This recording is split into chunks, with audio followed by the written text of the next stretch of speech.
భారతదేశానికి వాస్తవంగా మనకి బంగ్లాదేశ్‌కే గొడవ లేదు. బంగ్లాదేశ్‌ని అసలు పుట్టించిందే మనం.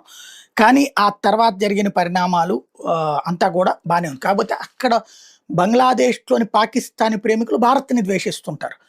వాళ్ళు తప్ప ఆ దేశం బానే ఉంటది. అక్కడున్నటువంటి హసీనా పార్టీని మాత్రమే మనం అవామీ లీగ్ పార్టీని మొదటి నుంచి ప్రోత్సహించడం వల్ల బీఎన్‌పీకి మన మీద కోపం ఉంది. Bangladesh Nationalist party. అది తప్పించి మరేం లేదక్కడ. మిగతా ఈ ఛాందసవాద పార్టీలకి అక్కడ జనం పట్టించుకోలేదు. కానీ మొన్న యూనస్ వచ్చాక పెంట పెంట చేసి వదిలిపెట్టాడు బంగ్లాదేశ్ రిలేషన్స్. పాకిస్తాన్‌కి క్లోజ్ అయ్యాడు. చైనాకి దగ్గరయ్యే ప్రయత్నం చేశాడు. సరే అక్కడున్న ప్రజలు ఎన్నికల్లో ఓట్లేసి ఆయన్ని చాకి చెంపదెబ్బ కొట్టారు.